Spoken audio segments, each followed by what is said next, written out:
Good morning, everyone, and welcome to the Golden State Media Concepts social media news podcast. I'm your host, Pauline, and today I have a lot of fun news to share, as well as some updates on some features, because we're in the last few days before it's officially time to vote. Now, if you're like me, I did my mail-in ballot, and some people like to drop those off earlier. Some people actually go to the polling places the day of. Whatever your style is, it's fine. I just think that you should definitely take advantage of your right to vote. So I wanted to discuss with you guys and give you guys a really cool update on a new Facebook feature that makes it a little bit easier to vote, as well as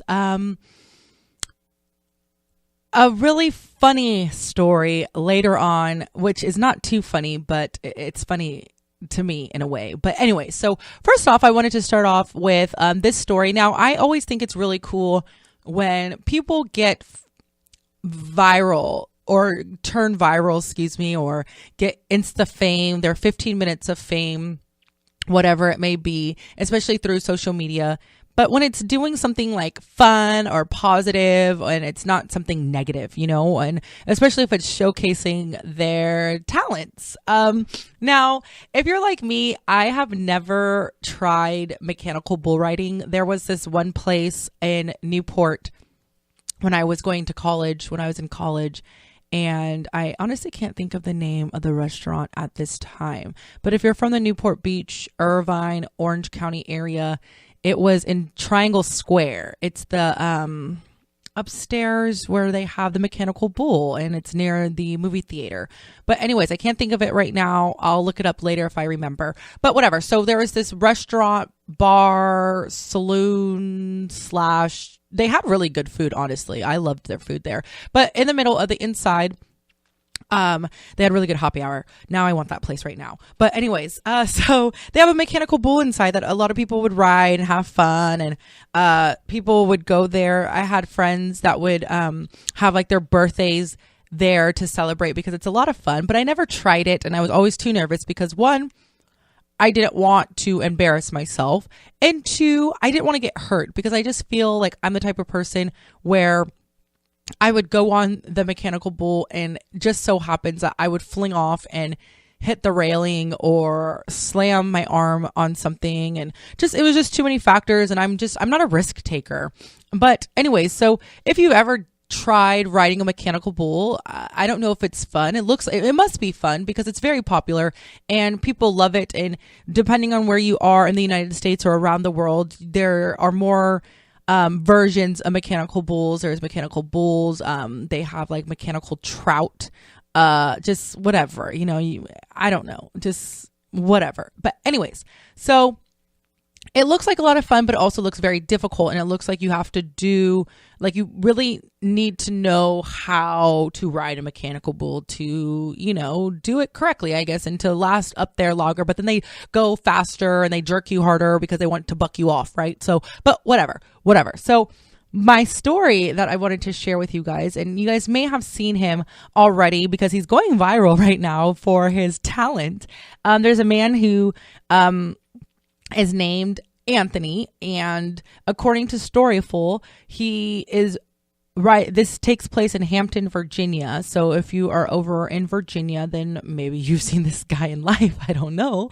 But he's riding the mechanical bull. But the cool thing about him is, and which I think is so incredible, is the fact that he's not just sitting down. I don't even think he really sits down on the bull at all, but he starts standing on the bull, and he looks like he's surfing. Then he starts dancing, really dancing, and kind of power walk or moonwalking on the back of the mechanical bull.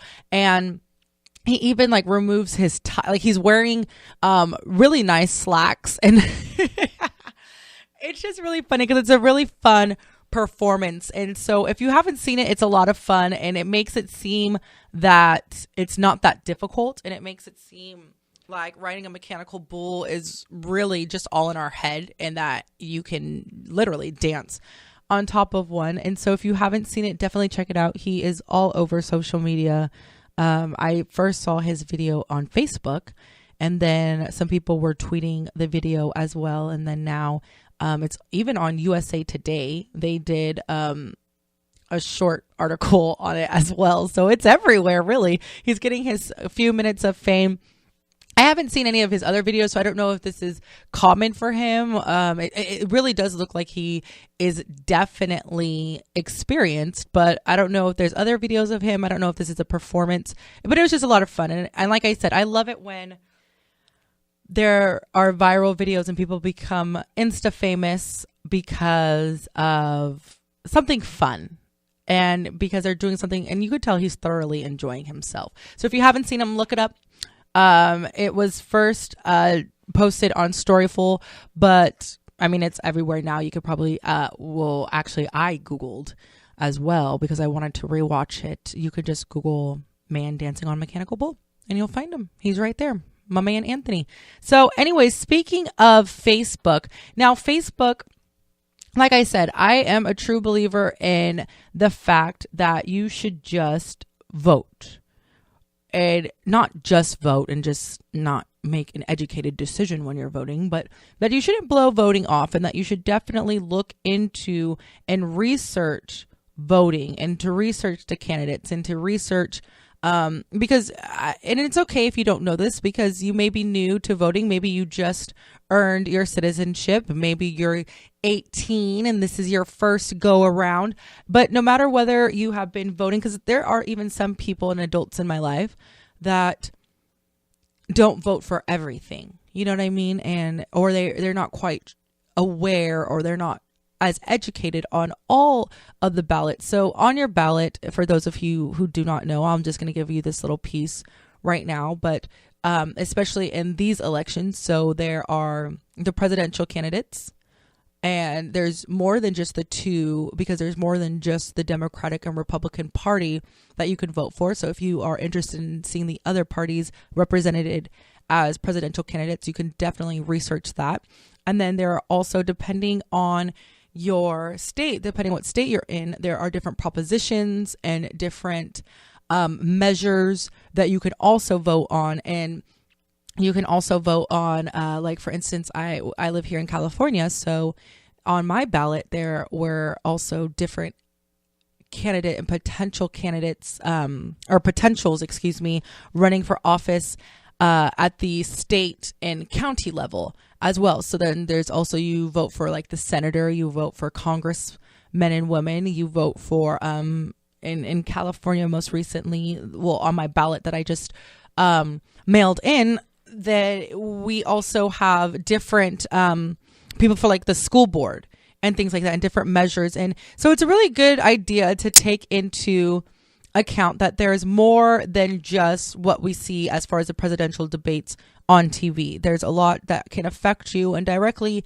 and indirectly affect you more close to home if you don't vote on certain propositions and measures within your state, your county, and all of that, because those are ones that truly, and our representatives from each state are truly what we have to worry about as well. And so, because, you know, there's certain things that we vote on in California that don't matter to people even in Nevada or matter to people living in Texas. So, but anyways, what I'm trying to say is that with all of that, it can be kind of confusing. And I think that that's why some people who don't readily stay on top of politics are that you could feel overwhelmed. And like, if this is your first time voting, you don't know where to start, you don't know how to, and it can be kind of embarrassing to ask for some people, or you just don't know who to ask, or the people that you do ask, they tell you, well, you should just vote for so-and-so, or vote for this, vote yes on this, because, and we have like commercials. And I was watching TV with my mom the other day, and they had one commercial come on that was for a candidate, and then right immediately after it was a commercial bashing that same candidate. So, you know what I'm saying? It can be kind of confusing and difficult to search through everything, and the best thing to do is to read up on it yourself and to read it and get your own understanding and make your own educated guess. And so the cool thing that Facebook has done is Facebook, it says, has launched a voting planning tool for you so that you can, to help you learn about local and national candidates. And so it's really cool, and it's on your Facebook. You could do it even from your phone. And what it is, it's just wanting to help you learn about local, state, and national politicians. And so it's really cool because what you can do is that, and this feature I thought was really nice is, and the reason why Facebook is doing this is because not everybody gets sample ballots before elections. And so there really are some of you that are out there in the dark. And so what it is that the planning tool shows the candidates that will appear on your ballot, and you can tap on, there's like a portion where you can tap on about the candidate, and you can see their stance on certain issues, their endorsements, recent posts, website links if they're available. And then also you can, there's also a way that users can submit information in regards to local candidates to kind of, to give different opinions, because you want to see every angle and you want to see every side, and then look it up for yourself as well. And then there's also provide more info. So if you want to give your piece about a certain candidate, then you could give your piece in the provide info. And then also you can favorite. So if there's somebody that you read up on them, you learned about them, and you kind of are agreeing with some of the positions that they have, you can favorite that candidate. Because sometimes, and this happened to me, when you're reading so much and you're learning so much, it can get confusing, and you can forget who was for what stance and who it was that, and especially if you're not too familiar with politics, then sometimes it could be like, ooh, who was it that I said that I like that they said that? And so you can favorite them. And then the nice thing about that too is that at the end, when you go through everything, and it's good because a lot of the information that's provided to you is provided by the different candidates in their campaigns. So it's not really bipartisan, which is fine, but then it gives you the direct source information from direct sources. And then the really nice thing about it as well is that you can even you have the option to print out your favorites. It's a planning tool. So it's really, really nice, because if you are someone who's going to the polls, or perhaps you are wanting to plan how you are going to vote before marking down on your mail-in or drop-off ballot, then this is really nice, because then you can print it out or you can save it, and then that way, and you can also even share it. If you're a person who wants to share your political opinions on Facebook, you can share it to your entire Facebook feed. You can send it to certain people. You can save it just for yourself, so you can reference it later when it's time to vote. So it's really, really nice. They make it really, really easy. And then also the really nice thing is that Google itself, you can just Google and literally just type in election ballot or local candidates. And depending on where you are and depending on what you type in as far as your location, you can also learn about candidates as well through that. So that's my piece on that. Like I said, if you're not sure, you can definitely go onto Facebook and get some direct and easy access, which I think is pretty smart on Facebook's behalf, because so many people spend so much time on Facebook. And if you're spending all of your time on Facebook, then this is a way to be kind of more productive and making use of your time on Facebook. So I'm going to cut it to a quick break. And when we come back, I want to discuss a bachelorette who has decided to delete all of her social media accounts. So keep it locked here. You are listening to the Golden State Media Concepts Social Media News Podcast. I will be right back.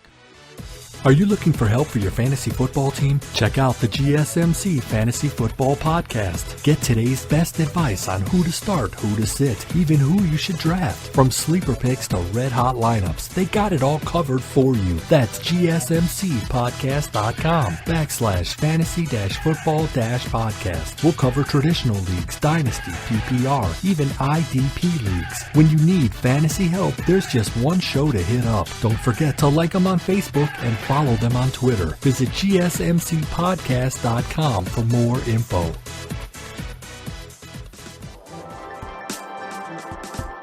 Hello, everyone, and welcome back to the Golden State Media Concepts Social Media News Podcast. I'm your host, Pauline, and now I love social media, and you guys have already been told multiple times before that I literally love Instagram. I love Instagram. If I had to pick just one social media platform, Instagram all the way. I don't even post too much on Instagram, but just, I don't know. I just like Instagram. It's easier. It's simple. It's one and done type of a thing. But I mean, I have accounts on other platforms. I have a Facebook. I have a Twitter, Instagram. What else do I have? I don't know. I can't think of anything else. I did have Vine when it first started, but then I stopped having Vine like that week. So I did have Vine for just a moment, and I never really got onto Google Plus. It wasn't really my thing. I don't have a YouTube account. That's it, I guess. So I guess I have Snapchat. I do have Snapchat. I don't really Snapchat that many people. It's only like the same 3, but whatever. So social media is supposed to be, as we know, for fun and to enjoy and to laugh, giggle, post funny things, comment on each other, stay connected. I love my Facebook, and the one reason why I will never get rid of Facebook, even if I don't use it as often as I used to, is because I have people on my account that I like to stay connected with, that I grew up knowing, that have, we've all like moved. Some of us still live in our hometown.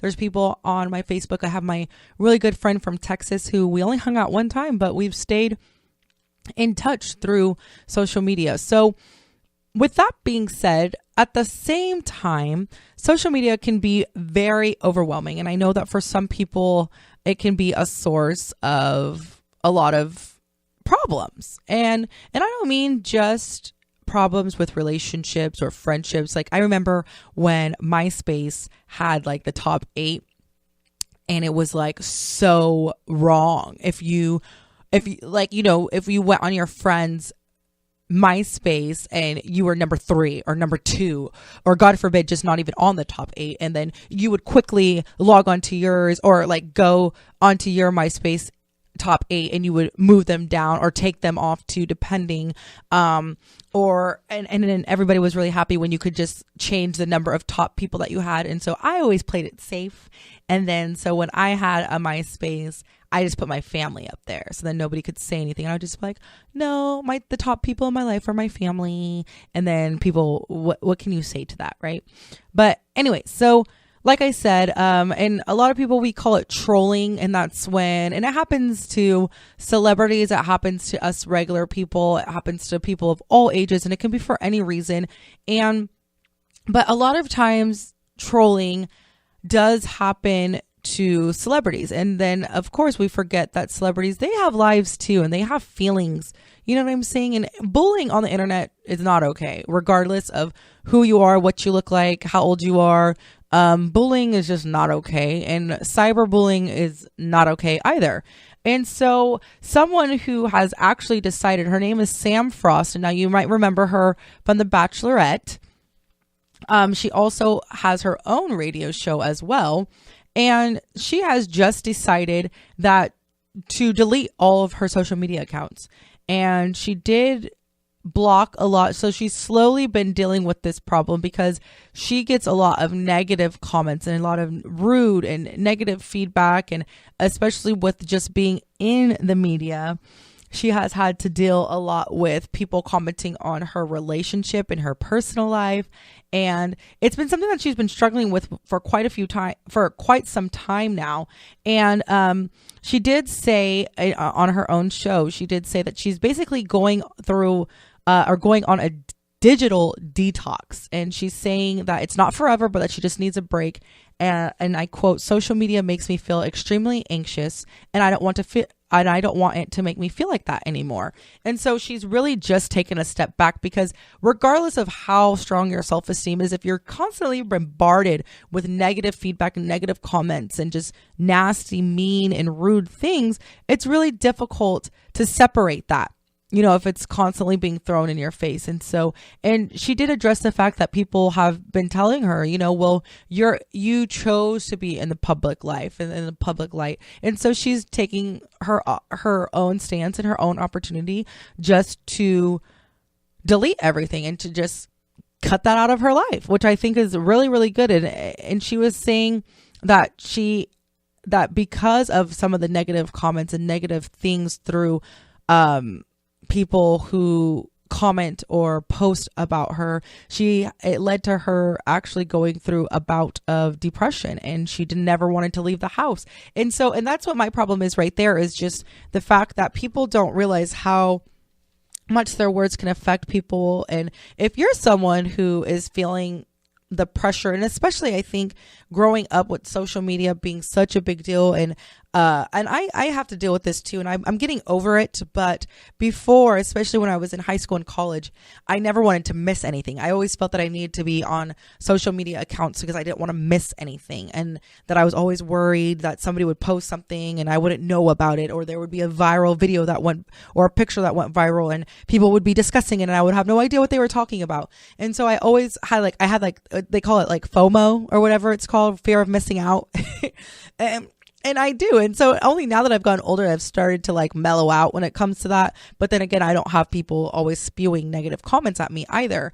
And so if you're someone who just feels that social media is either taking over your life, and especially if you're not getting paid for it, like if you're just letting it consume your life because you have fear of missing out, or fear of missing something that someone's going to post, or you just need to be just constantly on it for whatever reasons, or if you feel like you're dealing with cyberbullying, then I think that you should follow suit when it comes to what Sam Frost has done. And it does take, and it sounds silly, but it's true, and I get it. For some people, it is really difficult to decide to delete your social media platforms and your accounts and things like that, or to put them. I think you can deactivate Facebook, so you don't necessarily have to completely delete it. You could just deactivate it and then come back later. So if you're like me, you don't want to lose all those friends or memories, whatever it may be, but you can just deactivate it.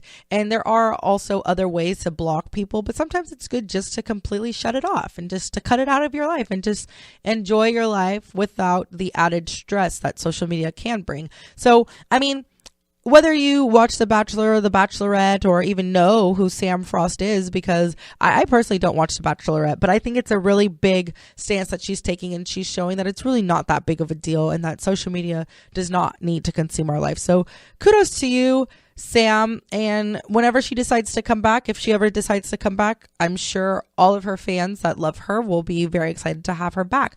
So anyways, I wanted to cut it to a quick break, and then when I come back, I wanted to discuss real quickly something that happened because of Snapchat, and how Snapchat really did ruin somebody. Well, not ruined it for forever, but temporarily has ruined somebody's life. So keep it locked here. You're listening to the Golden State Media Concepts Social Media News Podcast. I will be right back. Tired of searching the vast jungle of podcasts? Now listen close and hear this out. There's a podcast network that covers just about everything that you've been searching. Hey! The Golden State Media Concepts Podcast Network is here. Nothing less than a podcast bliss with endless hours of podcast coverage. From news, sports, music, fashion, cooking, entertainment, fantasy, football, and so much more. So stop lurking around and go straight out to the Golden State Media Concepts Podcast Network. Guaranteed to fill that podcast itch, whatever it may be.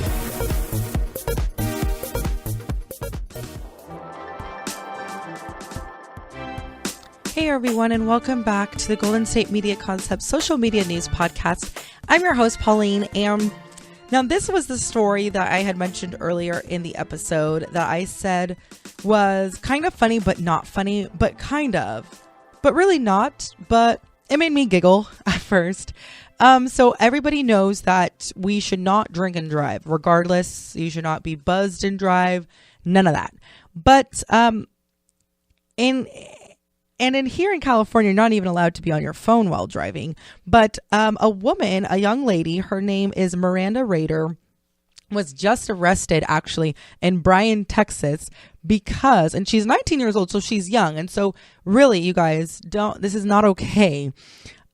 She was arrested because she hit a patrol vehicle. So she hit a police car, right? And it deployed the airbag, everything. So she didn't just kind of like tap it. She crashed into a police car. She rear-ended him, And now Miranda, she does attend Texas A&M. But what the problem is, because, accidents do happen, but then it's the cause of the accident which got her actually arrested. Okay, so she was Snapchatting her boyfriend, and in her affidavit, in the officer's affidavit, it says that I asked her why she was not dressed. So she's just, I don't know, she just was having a day, I guess. She just was not clearly, but whatever. So while driving, and she stated she was taking a Snapchat photo to send her boyfriend while she was at a red light. But the thing is that they also found in her car an open bottle of wine in the car. So she was clearly intoxicated.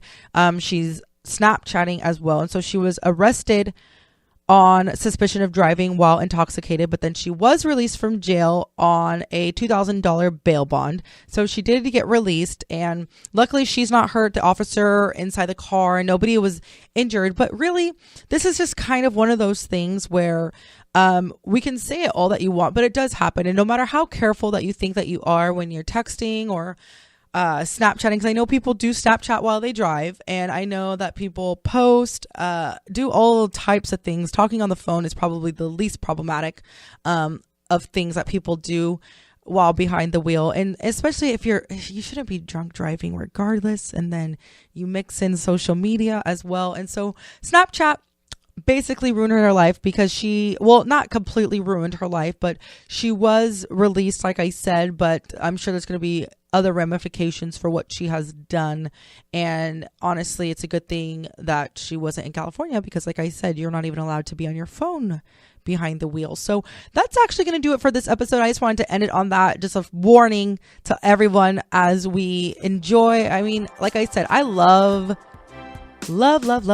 social media, but just be careful out there, and to make sure that you are just taking care of yourself. Don't do anything that you should not do behind the wheel. So like I said, that's going to do it. You can listen to this episode again, as well as any of our future and previous episodes, of course, on our network website. That's GSMCpodcast.com, iTunes, Google Play, SoundCloud, and Stitcher. I'll talk to you guys next time.